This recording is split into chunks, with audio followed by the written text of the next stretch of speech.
Hello friends, welcome to targeted goal.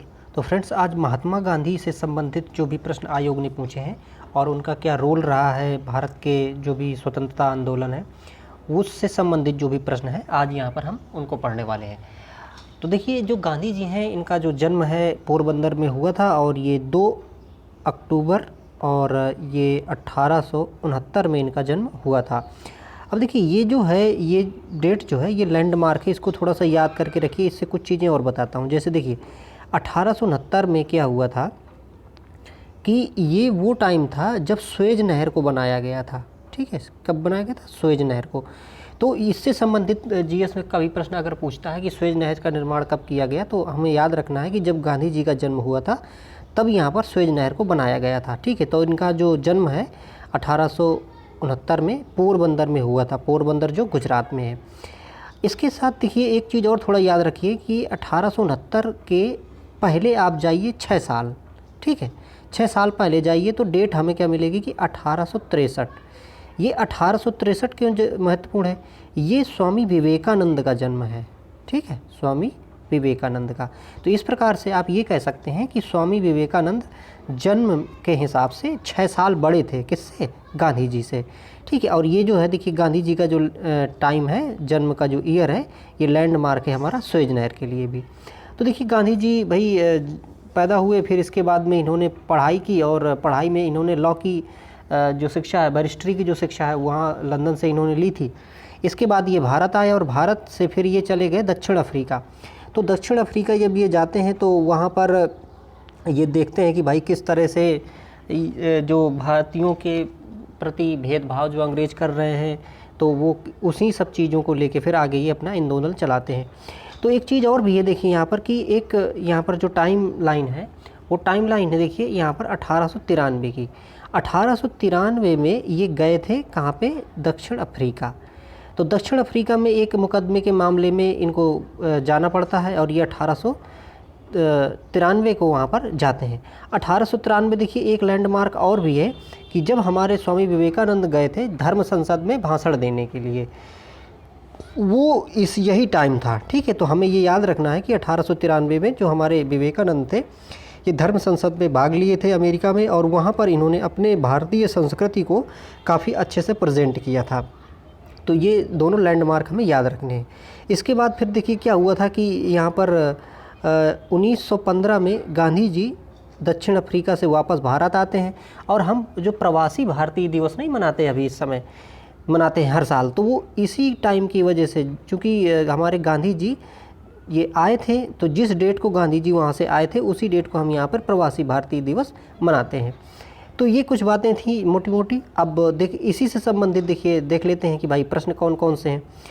तो देखिए प्रश्न यहाँ पर पहला दिया है कि 1919 में गांधी जी ने और यहाँ पर खालिस्तान के खिलाफ सत्याग्रह का आह्वान किया, जिस अधिनियम ने अभिव्यक्ति की स्वतंत्रता जैसे मौलिक अधिकारों पर अंकुश लगाया और पुलिस शक्तियों को मजबूत किया। तो 1919 में गांधी जी ने जो यहाँ पर खिलाफत सत्याग्रह का आह्वान किया था, तो क्यों किया था? उसकी भाई वजह क्या थी? तो उसकी वजह क्या थी कि अंग्रेज़ों ने एक कानून बनाया था जिसका क्या नाम था? रॉलेट अधिनियम। रॉलेट अधिनियम जो था, इसमें क्या करते थे वो लोग कि कोई भी व्यक्ति को वो बिना किसी कारण बताए उसको गिरफ्तार कर सकते थे, उसको सज़ा दे सकते थे और उसकी कोई सुनवाई नहीं होती थी। इसलिए इस कानून को यहाँ पर कहा गया था ना कोई अपील, ना कोई दलील और ना कोई वकील। तो इस कानून के ख़िलाफ़ या इस कानून के विरोध में गांधी जी ने यहाँ पर 1919 में यहाँ पर आह्वान किया था कि भाई हम इसका विरोध करेंगे। ठीक है, अगला प्रश्न देखिए, निम्नलिखित में से महात्मा गांधी का कौन सा सत्याग्रह नील कृषकों की समस्या से जुड़ा हुआ था? तो नील कृषकों की समस्या से कौन सा आंदोलन गांधी जी ने चलाया है? ऑप्शन देखिए दिया है, खेड़ा सत्याग्रह, बारदोली सत्याग्रह, चंपारण सत्याग्रह और दांडी मार्च। तो ये जो चंपारण सत्याग्रह है ये जो किसान नील इनको ज़बरदस्ती उत्पादित करनी पड़ती थी उससे संबंधित था। ये गांधी जी का जो ये यहाँ पर सत्याग्रह था, ये पहला सत्याग्रह था। तो अभी हमने देखिए चर्चा की थी कि भाई 1915 में गांधी जी भारत आ गए थे। इसके बाद में 1917 में यहाँ पर इन्होंने पहला ये जो आंदोलन था ये चलाया था, और इस आंदोलन को चलाने की वजह थी तिनकठिया पद्धति। तिनकठिया पद्धति क्या होता था कि अंग्रेज़ों ने ये एग्रीमेंट किया था किसानों से कि आपकी जितनी भी भूमि है उस भूमि के 3/20वें भाग में आप क्या करेंगे कि नील की खेती करेंगे, ये कंपलसरी कर दिया था। लेकिन फिर क्या हुआ कि पहले चूँकि रासायनिक रंगों की उत्पत्ति नहीं हुई थी, रासायनिक रंग नहीं बनाए जाते थे, तो नील क्या थी कि कपड़ों में रंगाई के लिए एक महत्वपूर्ण स्रोत था। फिर बाद में क्या हुआ कि जर्मनी वगैरह में यहाँ पर केमिकल के वाले जो रंग थे वो पैदा होने लगे, तो नील की जो डिमांड है वो हो गई कम। तो वहाँ के जो अंग्रेज़ थे जो 3/20 भाग में यहाँ पर उपजाने के लिए प्रतिबंधित किए थे, तो उन्होंने कहा कि ठीक है भाई, इसमें ना उपजाओ, लेकिन इसकी बदले में हमें लगान दो, ठीक है। तो वो लगान की जो मात्रा थी वो बहुत ज़्यादा थी, तो उसी के विरोध में यहाँ पर गांधी जी ने लोगों के साथ मिलकर ये आंदोलन चलाया था।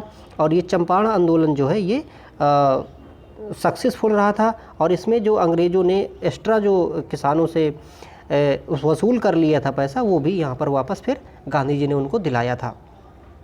अगला देखिए प्रश्न है, निम्नलिखित में से, अब देखिए जो इसका डिस्क्रिप्शन फ्रेंड्स हम चर्चा में लाते हैं ये बहुत ही महत्वपूर्ण होता है। उसमें से प्रत्येक पॉइंट एक क्वेश्चन होता है और उसका आंसर होता है, इसलिए वो डिस्क्रिप्शन जो है उसको भी आप अच्छे से ध्यान से सुनते रहें। इसके साथ साथ में देखिए वीडियोस को आप लाइक भी किया करिए, उससे हमें मोटिवेशन भी मिलता है। और एग्ज़ाम फ्रेंड्स मैंने जूनियर असिस्टेंट का पहले क्वालिफाई भी किया है, तो उस हिसाब से मैं जितना अच्छा प्रयास कर सकता हूँ उतना मैं आपके साथ करूँगा। तो देखिए इसमें से अगला प्रश्न है, निम्न में से किसने महात्मा गांधी के खिलाफत आंदोलन से जुड़ने का विरोध किया। तो महात्मा गांधी जो यहाँ पर खिलाफत आंदोलन में जुड़े थे, तो उस पे जुड़ने के लिए मना किया था। किसने मना किया था? ऑप्शन देखिए, खान अब्दुल गफ़ार खान, फजलुल हक, मोहम्मद अली जिन्ना और अबुल कलाम आज़ाद। तो मोहम्मद अली जिन्ना जो है ये कह रहे थे कि भाई आप ये खिलाफत आंदोलन में मत शामिल हो, गांधी जी से कह रहे थे। हालांकि उस समय इनका ये मतलब था कि वो ये कह रहे थे कि जो धार्मिक मतलब चीज़ें हैं उनमें हमें नहीं जुड़ना चाहिए, इसलिए उन्होंने ऐसा कहा था। अगला देखिए, गांधी के सत्याग्रह के सिद्धांत के संदर्भ में निम्न में से क्या सत्य नहीं है।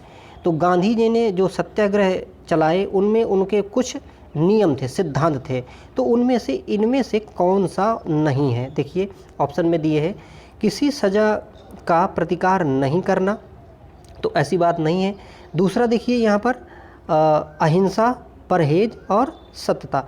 तो यहाँ पर देखिए जो परहेज है ये इनके जो आंदोलन है उसमें से ये चीज़ शामिल नहीं थी, बाकी सब शामिल है। देखिए अहिंसा चाहिए, सत्यता चाहिए और किसी सज़ा का प्रतिकार करना, ये सारी तीनों चीज़ें जो हैं शामिल थी, लेकिन परहेज जो है इनके सत्याग्रह के आंदोलनों में शामिल सिद्धांत नहीं रहा है। अगला देखिए, चंपारण सत्याग्रह का नेतृत्व किसने किया था। तो ये देखिए चंपारण सत्याग्रह वाला जो पॉइंट है ना, बार बार आपको देखने को मिलेगा कि कई परीक्षाओं में ये पूछा गया है, आगे भी पूछे जाने की संभावना है, क्योंकि ये काफ़ी महत्वपूर्ण पॉइंट है, ठीक है। और इसके बारे में हमने काफ़ी देखिए डिटेल में चर्चा भी की थी। तो चंपारण सत्याग्रह का किसने भाई वो किया था नेतृत्व, महात्मा गांधी ने किया था, 1917 में हुआ था, ठीक है। अगला देखिए, महात्मा गांधी भारत के और खालिस्तान के विरुद्ध थे। तो महात्मा गांधी इन 4 विकल्पों में से किस चीज़ के विरुद्ध में थे। देखिए ऑप्शन दिया है मंद औद्योगिकरण, दूसरा है तीव्र औद्योगिकरण, अगला है देखिए औद्योगिकरण की ब्रिटिश पद्धति, और फिर इसमें दिया है औद्योगिकरण की अमेरिकी पद्धति। तो इसमें से वो किसके विरोध में थे, वो तीव्र औद्योगिक पद्धति के औद्योगिकरण के यहाँ पर क्या थे कि विरोध में थे। वो ये चाहते थे कि अगर तेज़ी से औद्योगिकरण हो जाएगा तो हमारे यहाँ पे जो अनस्किल्ड लोग हैं, जो प्रशिक्षित लोग नहीं हैं, उनको रोज़गार नहीं मिलेगा, उनका रोज़गार छिन जाएगा, तो इससे वो और गरीब हो जाएंगे। तो इसलिए गांधी जी ये चाहते थे कि भाई औद्योगिकरण तो हो लेकिन उसकी एक सीमा हो और उसको धीरे धीरे किया जाए, ताकि जो लोग हैं जो अनस्किल्ड हैं वो स्किल प्राप्त कर सकें और प्राप्त करने के साथ में आगे वो अपना रोज़गार प्राप्त कर सकें। अगला देखिए, महात्मा गांधी दक्षिण अफ्रीका में किस वर्ष पहुंचे थे। तो देखिए इसको हमने यहाँ पर पहले भी चर्चा किया था। तो कब पहुंचे थे, देखिए यहाँ पर ये पहुंचे थे 1893। और 1893 का मैंने एक चीज़ और बताई थी कि जो हमारे विवेकानंद जी थे, विवेकानंद जी धर्म संसद में भाग लेने भी पहुँचे थे, ये 1893 में, ठीक है। तो देखिए हमने शुरू में जो चर्चा किया था उसमें से कई चीज़ें जो हैं हमारे यहाँ पर ये लैंडमार्क के रूप में हमें देखने को मिलती रहेंगी। अगला प्रश्न देखिए क्या है, महात्मा गांधी के किस अमेरिकी जीवनी लेखक ने लिखा था कि असहयोग भारत और गांधी जी के जीवन में एक युग का नाम बन गया है। तो उस समय ये अमेरिका के एक व्यक्ति थे जो कि गांधी जी की जीवनी जिन्होंने लिखी थी, उनका नाम था यहाँ पर लुई फिशर। तो लुई फिशर ने यहाँ पर लिखा था कि जो ये असहयोग आंदोलन जो चलाया गया है गांधी जी के द्वारा, ये भारत और गांधी जी के जीवन में एक युग का नाम बन गया है। ठीक है, ये इतना इन्होंने इसको अप्रिशिएट किया था, या फिर कहें कि इतना ज़्यादा इसको इन्होंने तवज्जो दी थी। अगला देखिए, और देखिए ये जो असहयोग आंदोलन था ये भाई कब शुरू हुआ था, ये 1920 में शुरू हुआ था। ठीक है, अभी हमने देखा ही भी था कि यहाँ पर जो वो एक्ट लाया गया इस तरह से कि बिना वकील बिना दलील, और इस तरह से जब लोगों को अंदर किया जाने लगा तो उसके विरोध में इन्होंने असहयोग आंदोलन किया था। अगला देखिए, महात्मा गांधी ने निम्नलिखित में से किसे अपना राजनीतिक गुरु माना था। तो राजनीतिक गुरु किसको माना था गांधी जी ने, ये माना था इन्होंने किसको, गोपाल कृष्ण गोखले को। ठीक है, तो गोपाल कृष्ण गोखले जो थे गांधी जी के राजनीतिक गुरु थे। इन्होंने कहा था गांधी जी से कि भाई आप जब भारत ये जब लौटे वहाँ से दक्षिण अफ्रीका से, तो उन्होंने कहा कि आप पहले भारत को देखो, घूमो, समझो, इसके बाद में आप यहाँ पर आंदोलन चलाओ। तो इसीलिए देखिए हमने अभी बात की थी कि भाई 1915 में भारत आ गए थे ये, लेकिन पहला आंदोलन हम देखते हैं कि यहाँ पर चंपारण में 1917 में इन्होंने चलाया था। तो 2 साल इन्होंने क्या किया, 2 साल ये भारत में यहाँ पर आके घूमे, भारत को देखे, समझे, इसके बाद इन्होंने फिर अपना आगे के कदम बढ़ाए। अगला प्रश्न देखिए, महात्मा गांधी किस वर्ष कांग्रेस के अध्यक्ष बने थे। तो कांग्रेस के जो अध्यक्ष थे उन समय जो हमारी इंडियन नेशनल कांग्रेस थी, जिसको हम इसके पहले पढ़ भी चुके हैं कि भाई 1885 में वो बनी थी।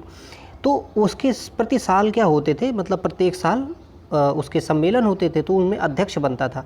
तो अध्यक्ष गांधी जी ने अध्यक्षता एक ही बार की है, वो की है 1924 में। ठीक है, 1924 में इन्होंने अध्यक्षता की है, और वो जो जगह जो थी उसका नाम था बेलगांव। तो बेलगांव अधिवेशन बहुत महत्वपूर्ण है क्योंकि ये गांधी जी ने इसकी अध्यक्षता यहाँ पर की थी।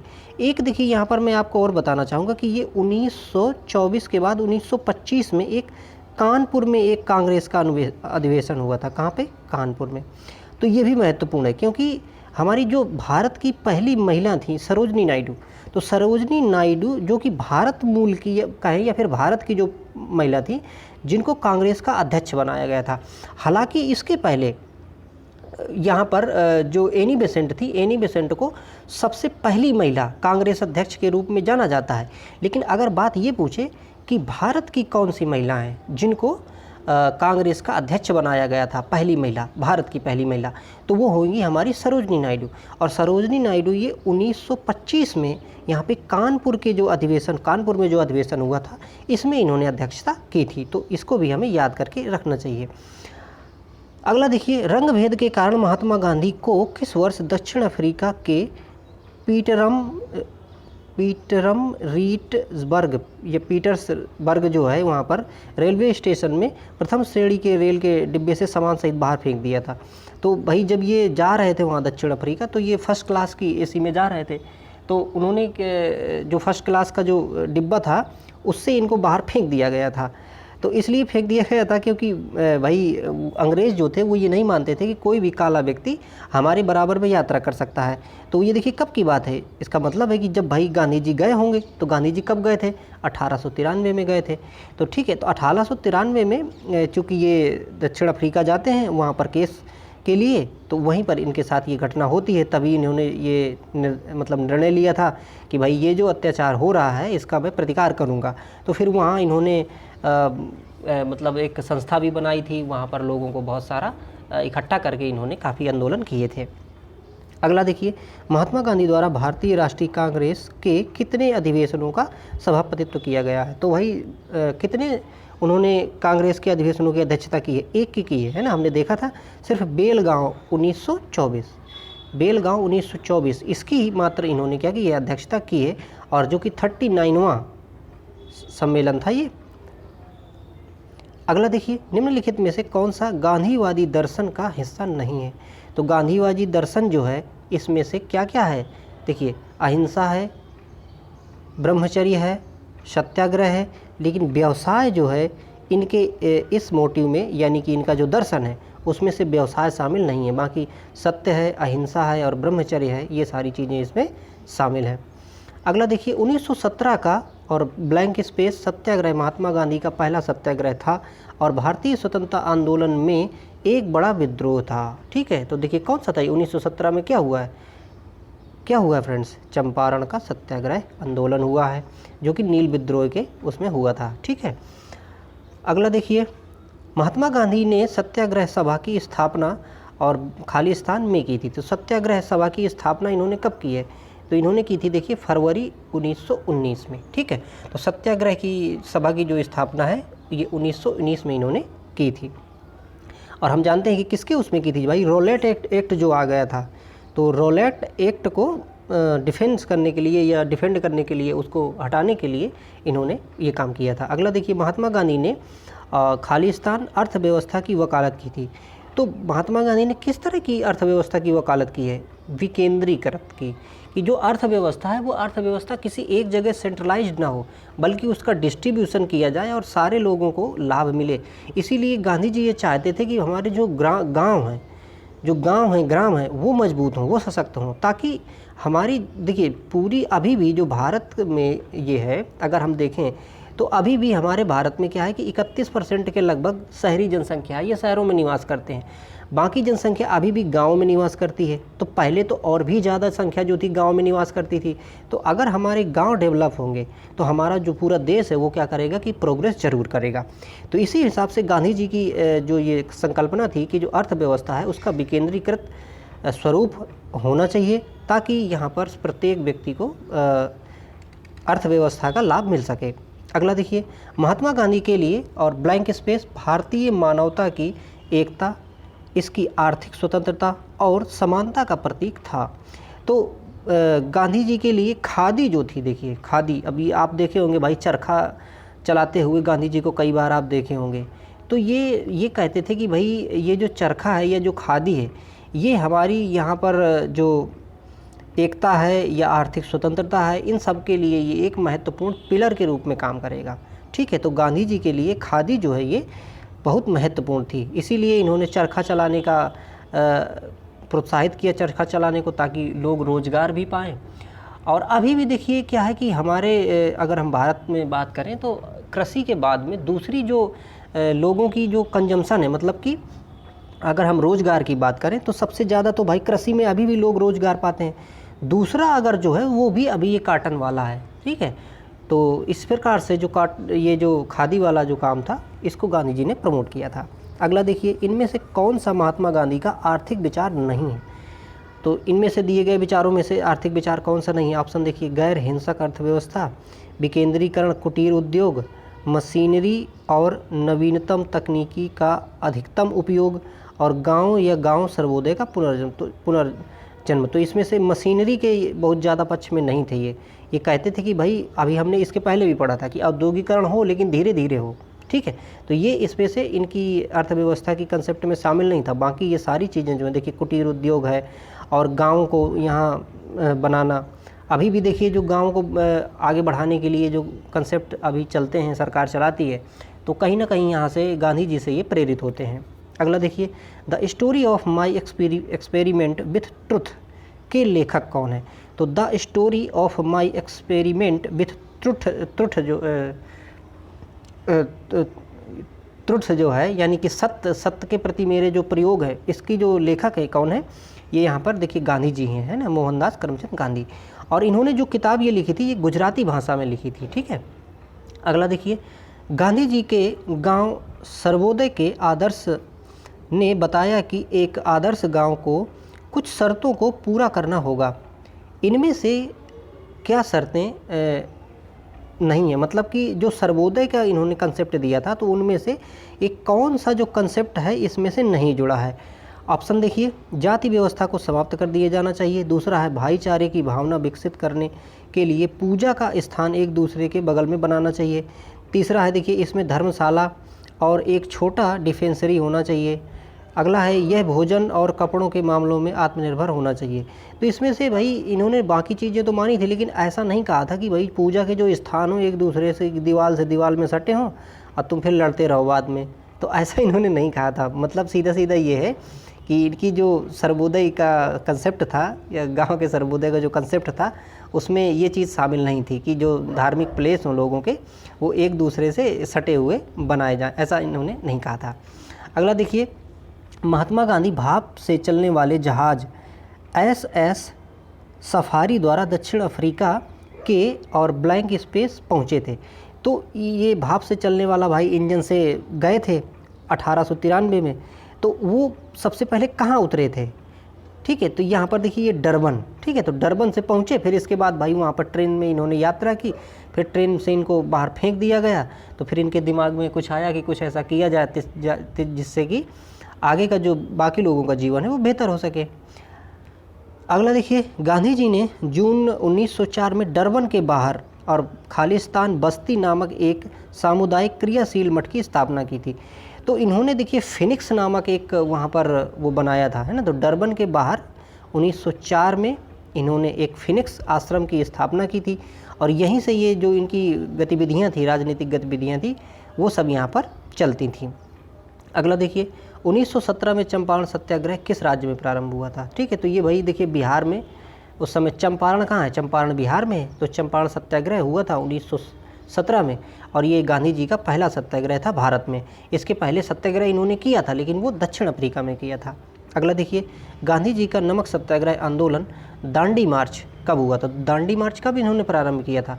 ये प्रारंभ किया था देखिए 12 मार्च 1930 को।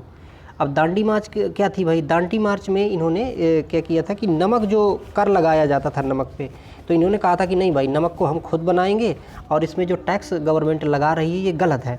तो इसके लिए इन्होंने 12 मार्च को यात्रा शुरू की और फिर इसके बाद इन्होंने 6 अप्रैल को यहाँ पर दांडी पहुँचकर इन्होंने क्या किया कि नमक का निर्माण किया। तो इस प्रकार से नमक पे जो बहुत ज़्यादा टैक्स लगाती थी गवर्नमेंट, उसको यहाँ पर इन्होंने डिफेंड किया था। अगला देखिए, महात्मा गांधी को राष्ट्रपिता के नाम से सर्वप्रथम किसने संबोधित किया था? तो राष्ट्रपिता किसने कहा था गांधी जी को? ये कहा था सुभाष चंद्र बोस ने।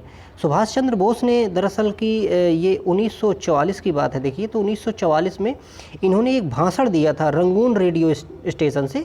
तो वहाँ पर इन्होंने संबोधन किया था महात्मा गांधी को राष्ट्रपिता, कि मतलब हम यहाँ से विरोध कर रहे हैं, हम यहाँ से अपनी सेनाओं से मतलब सेनाओं के साथ में लड़ेंगे अंग्रेज़ों से और हम सपोर्ट चाहते हैं, हम आशीर्वाद की चाहते हैं।